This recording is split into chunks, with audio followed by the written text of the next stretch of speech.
7:05 de la mañana y Alberto Belaúnde, congresista electo de Peruanos por el Cambio, está estrenando afeitada. No sé si eso se deba a un aburguesamiento, esperamos que no parlamentario. Alberto, gracias por estar con nosotros esta mañana. Un saludo a todos los que nos están viendo. Bueno, el cambio de look aparte, hay una, digamos, controversia sobre lo que va a ser o cómo se va a definir el futuro de la nueva mesa directiva. El congresista saliente, Pedro Espadaro, ¿no?, ha dicho que no se consideraría a Peruanos por el Cambio del Frente Amplio en esta mesa directiva.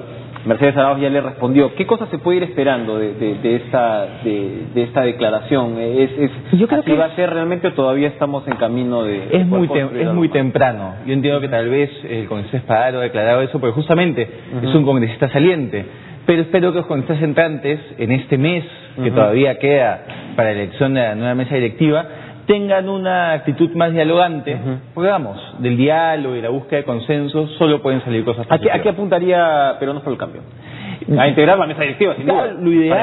Lo ideal han pedido presidir Lo ideal sería una mesa directiva multipartidaria, lograr dentro del Congreso también un balance de poderes, pero finalmente será lo que la mayoría del Congreso decida.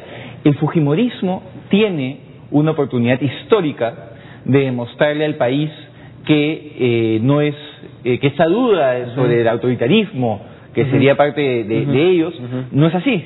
Tienen 5 años para demostrar que pueden, que no tienen un ADN autoritario. Exactamente. Tienen 5 años para demostrar que desde el Congreso se pueden ser democráticos, pueden ser dialogantes, y así el 2021 el principal contraargumento a una candidatura fujimorista se caería. Pero claro, eso pasa por no tachar a nadie a priori y por conversar y dialogar y no esperar que siga pasando el tiempo. Ahora, cuéntame, el anuncio del presidente electo de un pedido de facultades legislativas por 30 días, me imagino que el cálculo tiene que ver también con el hecho de decir, bueno, yo voy a aprovechar todo lo que pueda estos 30 días porque estoy arrancando, voy a tener, digamos, gasolina, entre comillas, política, y estoy frente a un Congreso que es opuesto.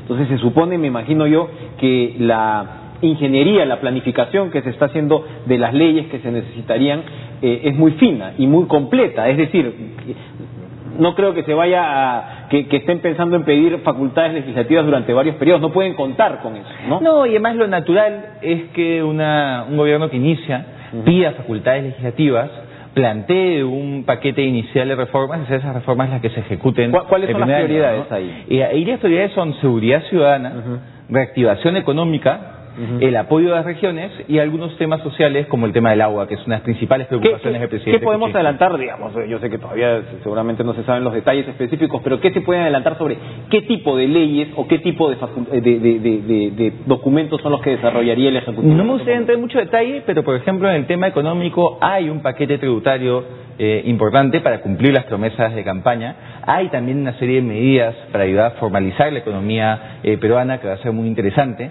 En el tema de seguridad ciudadana hay un esfuerzo muy interesante para lograr institucionalizar, por ejemplo, la relación de la policía con los municipios. Y en fin, es una agenda extensa y nosotros confiamos en que, como ha sido la tradición parlamentaria, contemos con esta delegación de facultades en los primeros días. Este tema de la integración de policía con municipios ha sido un punto central de la agenda que impulsó en su momento Gino Costa.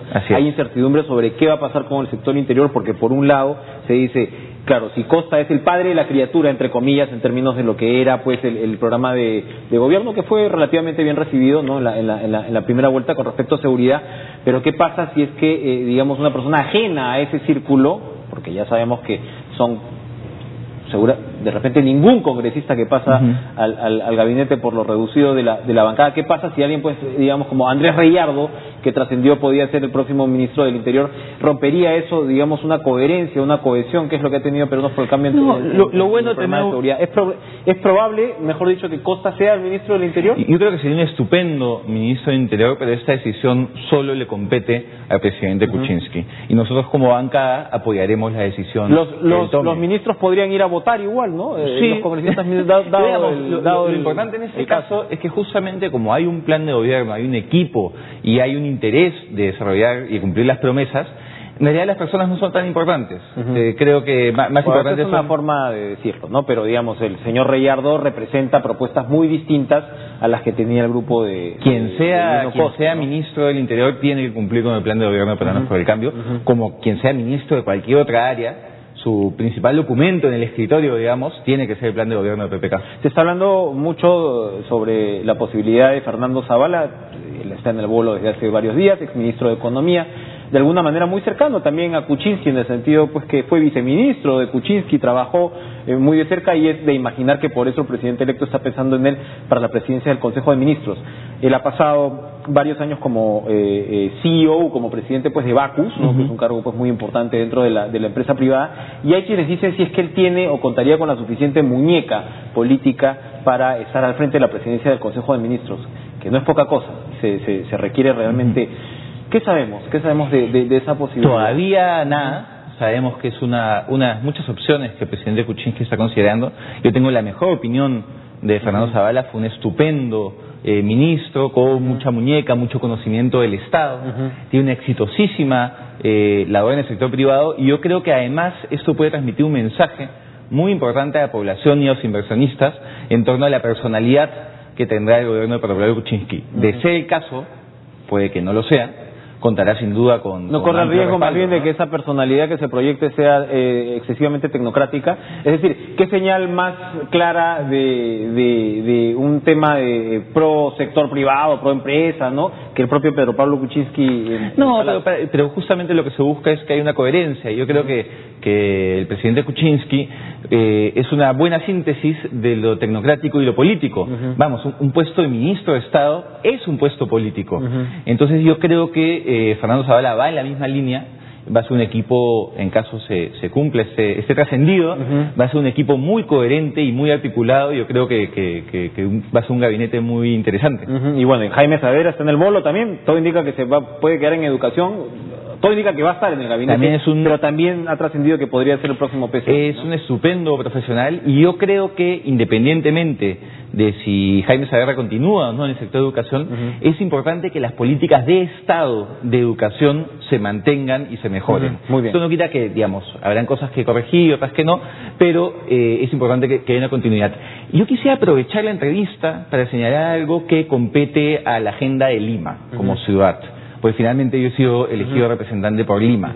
Yo hago un llamado desde aquí a la Municipalidad Metropolitana de Lima para que cambie su actitud respecto a la marcha del orgullo LGBT. Te iba a preguntar, esa iba a ser mi última pregunta, pero bueno. Efectivamente, tiene que haber un cambio de actitud. La Plaza San Martín es un espacio histórico de manifestaciones democráticas. La propia municipalidad ha aprobado una serie de eventos en los últimos meses, incluido transmisión de partidos de fútbol, y no veo cuál es el motivo para evitar que esta marcha se pueda dar ahí. Abundemos para terminar ahí. El argumento de la municipalidad es el cuidado del ornato. Acabamos de tener una marcha multitudinaria como la de, en fin, la marcha antifujimorista, en realidad, que fue previa, ¿no?, a las elecciones, y como señalas, se dan otros eventos. Sí pudo haber excesos en su momento, de repente en la marcha... Pueden haberlo habido, pero...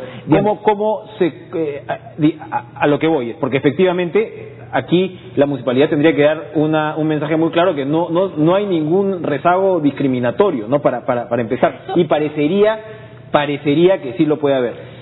¿El colectivo que organiza la marcha está tomando las precauciones para el cuidado del ornato, del centro histórico? ¿Cómo se están organizando? Yo creo que así es como hay que responder, ¿no? Yo simpatizo, yo tengo 5 años en una municipalidad, yo simpatizo con la misión de una municipalidad de cuidar el ornato público, pero las medidas que se tomen tienen que ser proporcionales.